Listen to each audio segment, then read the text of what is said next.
Hi folks, it's Todd Dills here, back with another edition of the Overdrive Radio podcast. Today, we'll be visiting with Wisconsin-based owner-operator Jason Hurley, a longtime Schneider-leased operator who's made a move just this year to the young operation of CloudTrucks, which pitches to owner-operators looking for a place to lease less like a traditional asset-based carrier and more like a support company. Basically, with systems in place to support otherwise independent businesses. Yet it's CloudTrucks' motor carrier authority under which an owner-operator lease there runs. And though its model generally is tech-assisted self-dispatch in terms of how owner-operators run there, it does field a functional human support staff on the back end to smooth out the rough edges of any carrier-broker transaction. That brokered market, the large majority of its freight universe. Since founding within the last several years, they've grown quickly.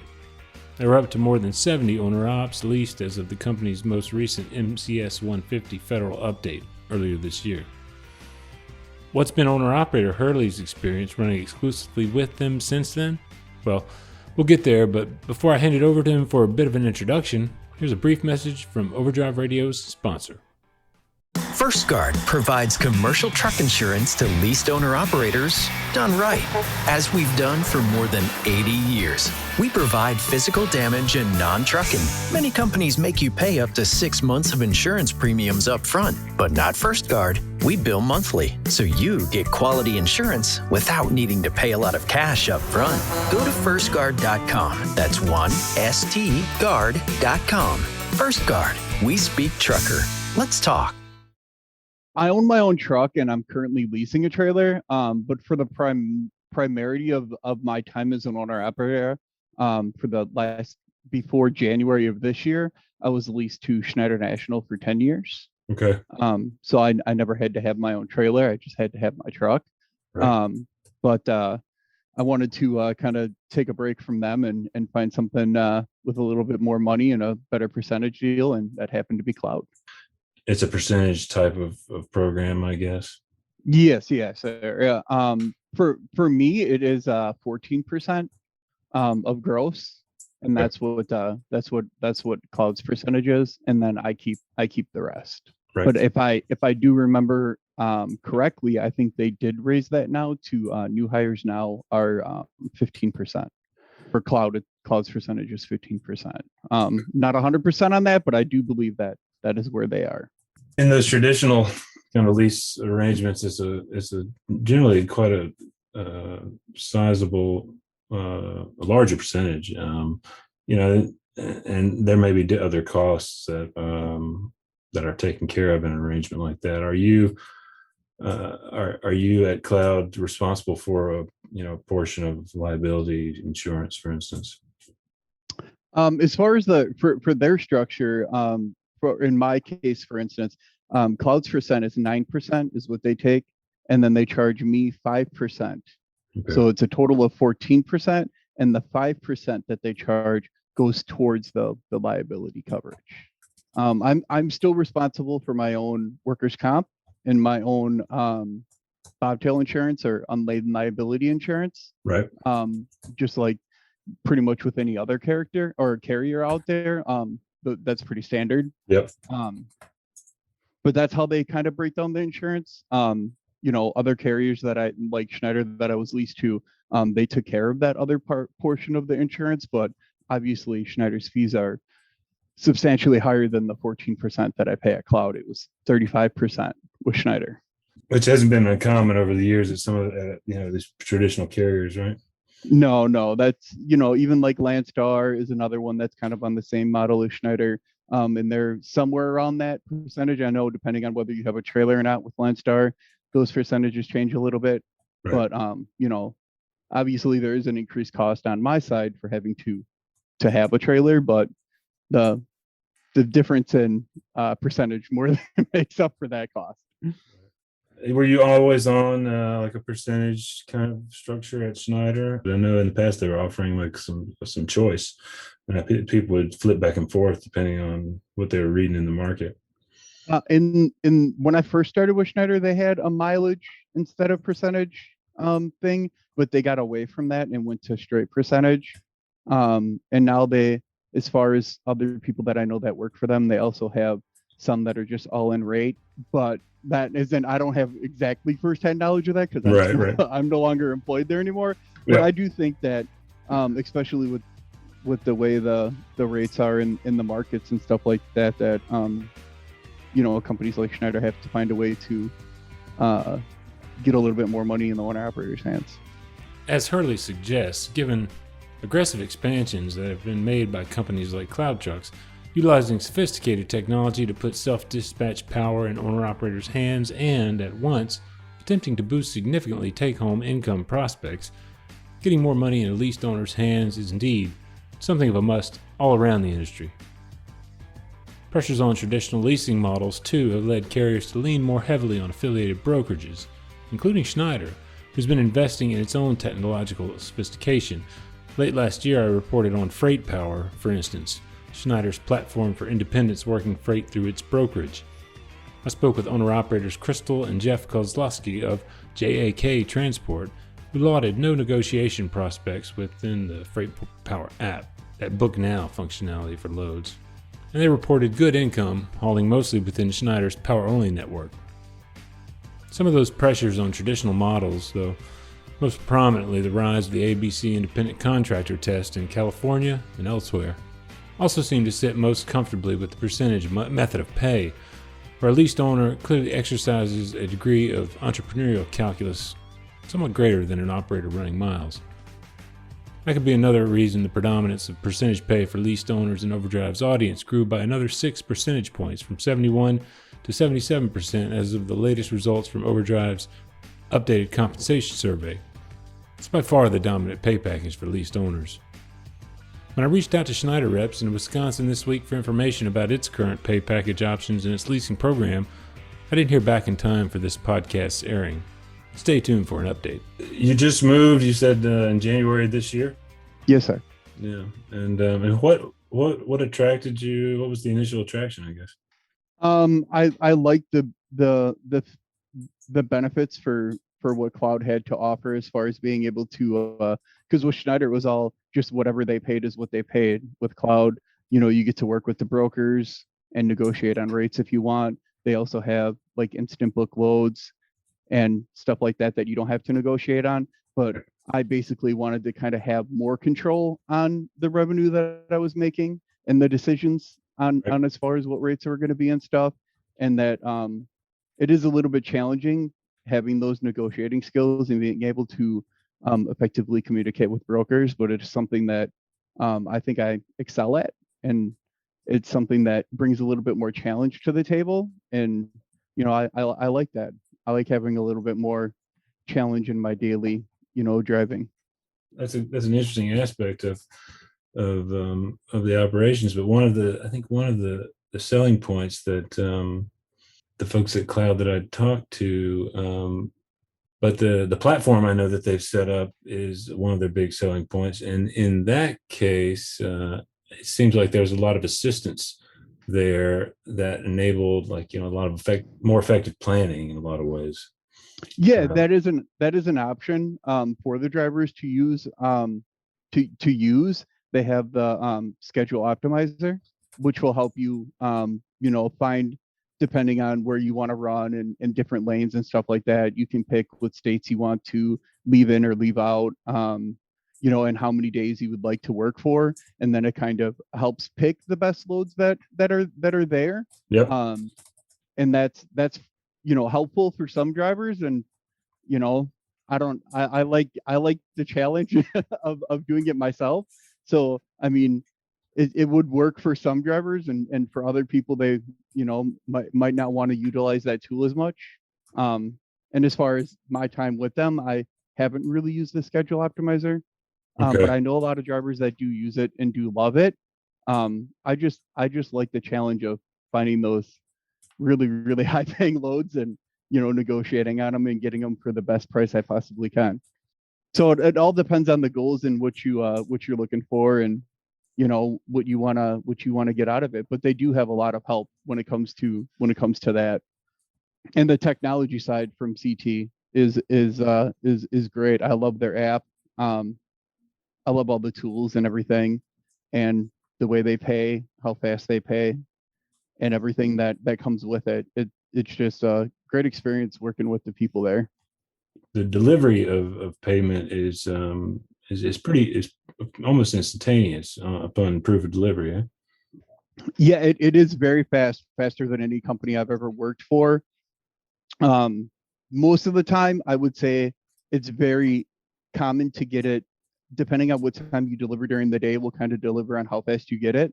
But for most people, I'd say it's within at least 4 to 8 hours from when you Okay. deliver is usually the time when they pay you into your CT account, and then you can use the money straight out of that account, or you can transfer it to your own personal, account from there.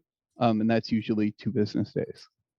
But you have instant access to money as soon as you get paid from the load that you just delivered, Right. which helps with cash flow for some guys that struggle with that issue. I take it you've not been in this situation where you had to use a factoring company or anything like that, right? Not with Cloud. With Yeah. Schneider, they paid weekly, and Yep. with Cloud, they are basically the factoring company. Yep. Since they pay you right away, they're the ones that are taking on the risk of getting paid from the brokers, which they need to. Is part of the reason why they charge the percentage, and part of the reason why I like it is that I don't have to worry about paying any more fees. That's the one thing that really impresses me with Cloud is their fees are very upfront, the 9 and 5%, and they really do not charge fees like a lot of other carriers do for like ELD and other communication technologies and stuff like that. A lot of other carriers like to fee their drivers to death, and the only other fee I really pay from Cloud is if you would like to take a cash advance, then they charge a 2% fee for the cash advance. So when you first pick up the load, if you would like to take a cash advance. But other than that, everything is very upfront. I lease a trailer through Extra, and that is taken out of one of my loads per week for what I pay for the trailer. But other than that, there is no fees on my end. Everybody's situation is different, but everything is very straightforward, which I like, and it makes it Yeah. easier for me to keep track of my money. I think that's like a feature of carriers that are having success today, that are utilizing technology in a very sophisticated way like this, to give the owner operators assistance. Another feature is that a lot of the kind of money relationships that are set up between the owner operators and the carriers are simplified to a great degree, and it seems like something I've seen across some different operations that seems like a positive trend in a lot of ways. Is it? I mean, you feeling? It sounds like you're feeling really good about the decision you've made in terms of making a change here. Oh, I'm ecstatic with the level of service that I've received from Cloud, the support from the team. Every employee that I've dealt with there has been they know my name, they take care of me, and everybody's just so nice. I wouldn't that is the number one shining thing that I can say about Cloud is the people are great. Yeah, I mean, how often do you have need to interact with folks there? Given just the sort of agency, it sounds like the system sort of puts in your hands to succeed or not. A lot of what I do with the team is through text message. If I have an issue with I like to update them on what's going on with my load. So if there's an issue and I get detained at a customer, just so they can make sure on their end, for getting detention from brokers and stuff, that we can keep on track of all that stuff. And so I like to keep them apprised of that stuff, and I do most of that primarily through text message. And I'd say I usually talk to them through text at least once or twice a day usually. But I like to keep everything notated very well, so there's never any confusion. This isn't just a technology platform. There's there are support. There's human support structure in place, and people doing all the things that are done at carriers generally, in terms of following up with, like you said, brokers on detention fees, or are they helping kind of manage the communication between yourself and some of the brokers that you're working with and the customers you're delivering to, or are you handling most of that? That's on the level of the driver. I like to go the extra mile, and I Sure. maintain very good contact with the brokers and making sure everybody stays up to date. But they can, if you would like to. And then if you don't mind handling that yourself, which I find it easier to do personally, then I kind of take the reins on that one, and I'll keep the brokers updated on everything, and Right. that kind of goes on to the level of what the driver's willing to do. Right. Um, Right. but even for his like detention and stuff, I most of the time I negotiate with the brokers, and get that kind of squared away, just make their life a little easier. It's totally interesting. Like this company, when I first heard about it and sort of started seeing advertisements and people talking about it, I was like, oh, it's a broker, but it's not a broker, right? So they're a carrier, and but the way that they sort of position themselves in the market sounded like a freight platform, like a almost like a load board or something. But I They mean, definitely have the staff there to help, so just they're not just a load board. They right, have the staff there to help, to make sure you stay compliant, to make sure you have all your permits. If you have any issues or problems, they're there to help you. So it's not just a load board. It right. is a load board. They do have the load board to help you find the freight, but the people behind it is really makes the company shine, in my opinion. Yeah, that's kind of where that's where the real value kind of comes in. Owner-operator Hurley is based in Wisconsin, not too terribly far from the prior carrier he leased to in the Milwaukee area. So a very good area of the country to live in as an owner operator. Plenty in the way of freight moving in and out in a van, which he pulls with a truck he describes in what follows. And he also details a little more of his decade-plus history in trucking overall. I was, as an owner operator, I was leased to Schneider for 10 years, and Okay. they were the first company I worked for as an owner operator. And then obviously the few months, since the beginning of the year that I've been here at Cloud. Right. But previous to that, I worked for a small carrier out of Wisconsin called Camp. Okay. I was a company driver for them for a few years, and then I started as a truck driver, going to get my CDL through a CDL school. And the first carrier I worked for was PAM Transport, and I'd only worked for them for, I believe, a year and a half. And then due to the area I lived in, and I think they lost some customers up in our area, and they let the drivers that lived in Wisconsin go, and I was one of the people that got laid off. So but I started my career with PAM, and then moved to Camp, and I worked for them for a few years. And once I knew that I was going to stay in the industry and I liked the industry, that's when I switched to being an owner operator, and I haven't looked back. I absolutely love the advantages of being an owner operator, setting your schedule, working when you want.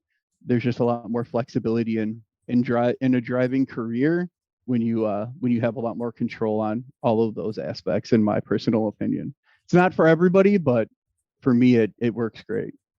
What about the equipment that you've owned over those years? Are you the kind of guy that buys a truck and hangs on to it forever, or is this are you on your maybe second or third at this point? What's it look like? The current truck that I had, I actually did a lease purchase through Schneider Finance, and I bought that truck, and I've had that truck ever since. I bought it with 400,000 miles on it, and it's currently sitting at 1.4 million. And I have no plans on getting rid of it. I love that truck. Yeah, what is it? 2007 Freightliner Century Class with a Series 60 Detroit and a 13-speed Eaton Fuller transmission. So does that mean it's got the 2006 engine in it?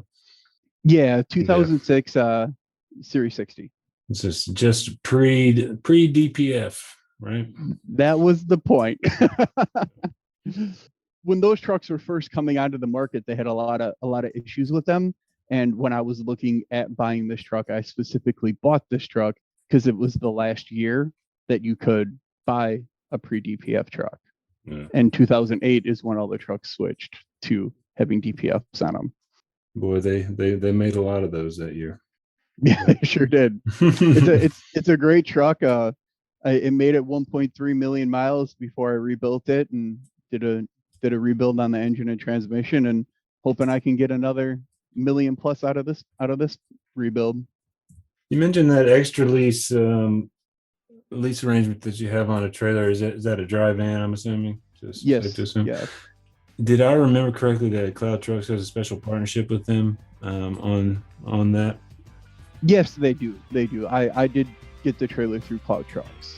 Part of CloudTrucks' founder's idea was to likewise deliver a platform for owner-op success through savings it can deliver on a variety of costs fundamental to a single owner-operator's business, with the buying power of a group. Part of that has been, most recently, the announcement of a quote-unquote Road to Independence partnership with independent leasing companies on reasonable lease purchase arrangement with support for company drivers seeking to transition to truck ownership working through CloudTrucks. It's noteworthy to say that co-founder and CEO Tobena Aradegbu, helming the company from a home base in San Francisco, calls the company a quote-unquote virtual carrier, succeeding in part through the power of its access technology and partnerships not only with owner-op support companies, but, of course, the owner-operators themselves. Think of CloudTrucks as a support bridge to the broker and its primary customer, the shipper. Quote, "A new age broker is using technology to help the shipper be a lot more efficient in freight procurement," as he put it to me. CloudTrucks, meanwhile, sees its main customer as none other than its leased owner-operators, he said. Quote, "We want to build tools to help the owner-operator be more efficient," end quote. When I came on, I looked for trailers, and the nice thing about the extra lease through Cloud is that it includes everything. So it includes, the actual using of the equipment. There's unlimited mileage, and it includes the insurance coverage on the trailer. So it's all inclusive for me, and the price was very, very competitive. I was looking through other companies like Ryder and a few other leasing companies, and by the time you would add in the mileage charges, this lease that I have through Extra was definitely cheaper than a lot of the other options that are out in the market. It's very competitive. Are you thinking of buying a trailer? I am. The problem is, because of the trailer shortage out there for dry vans, that isn't an easy prospect nowadays. Right. There's guys buying used trailers at new trailer prices. So it's definitely on my list of things to do. But I do think that the lease deal that I have through Extra isn't so expensive that I'm in a hurry or a rush to get a trailer. I probably will want to try to get one by the end of the year, but I'm not like within the next month or two, gonna pick up a trailer. I do like the one that I have, and the few issues I've had with my trailer, Extra has been great at getting them fixed very quickly. So I'm very happy with the trailer that I have for now. Is it that bad out there in terms of finding used trailers? If I was going to get a trailer, I would want a new one. No. Just for my own personal thing, right. If I'm gonna get it, I'd rather, not have to buy. I'd rather get a new one, because I plan on staying here at Cloud, indefinitely, and if I'm gonna stay, I'd rather just have a nice new trailer and be able to have that and not have to really worry about the maintenance part and having to worry about all that stuff. And some companies or some customers can be picky on trailers as far as age and making sure everything's good on them. So right. For me, I think that would be the better way to go. Owner-operator Hurley's own calculus here may well be appropriate in another way too, given it's not only trailer production that's been backed up as of late, but also parts, broadly speaking. Stay tuned for a report tomorrow, July 13, at overdriveonline.com from our polling of Overdrive readers about parts delays and their contribution to service backups this year. Broadly speaking, and though it was a relatively small sample size for this particular poll item, a very small percentage of owner-ops have not seen any service repair issues go awry with a parts delay this year. A large majority have seen those parts delays of some kind or another. Sitting on a trailer lease that he likes, Hurley may arrive at the best solution just by waiting things out to order new when backups dissipate. Yeah, I've looked at 5-6-year-old trailers that are still up in the high 25s, almost $30,000, for a 5 or 6 year old trailer, when new ones are, in the low 30s. Hurley and I also talked about the attraction for him and so many owner-operators of the percentage compensation structure, which by its very nature seems to incentivize entrepreneurialism, market knowledge, and good decision-making around the choice of loads, all personally attractive to him. I asked him what, if anything, CloudTrucks load board structure does to help in mitigating the long self-dispatch learning curve that exists for new owners, in his view. Not that he particularly needed a lot of that mitigation himself. On their load board, it's going to show you the pickup and delivery, the estimated weight, and some of the brokers, it's kind of like that. Some of the brokers show a load price, some don't.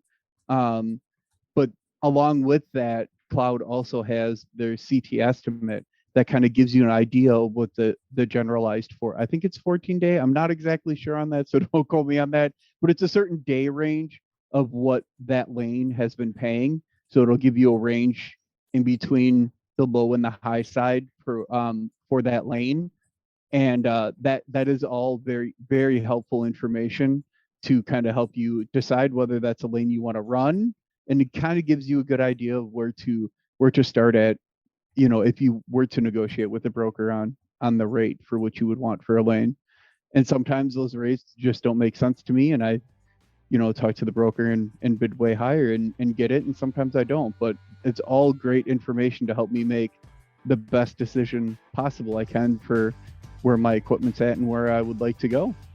The bedrock data you need for self-dispatch, of course. Thanks to owner-operator Jason Hurley for his time, and thanks to you for listening. Speaking of self-dispatch, my friend and colleague Gary Bucks has a long-in-process series around the subject in the works. If you have any tips, tricks, or pitfalls to look out for before you hit them, reach out and let me know. I'd love to hear from you anytime, and you can find me at overdriveonline.com/channel19.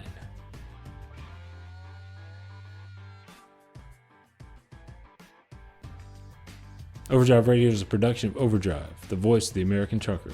The podcast is edited and produced by myself, Todd Dills, with no small amount of support from Overdrive Extra contributor and Muller Trucking hauler Paul Morhofer, Overdrive social media coordinator Holly Young, and news editor Matt Cole. Until next time, keep it bra out there.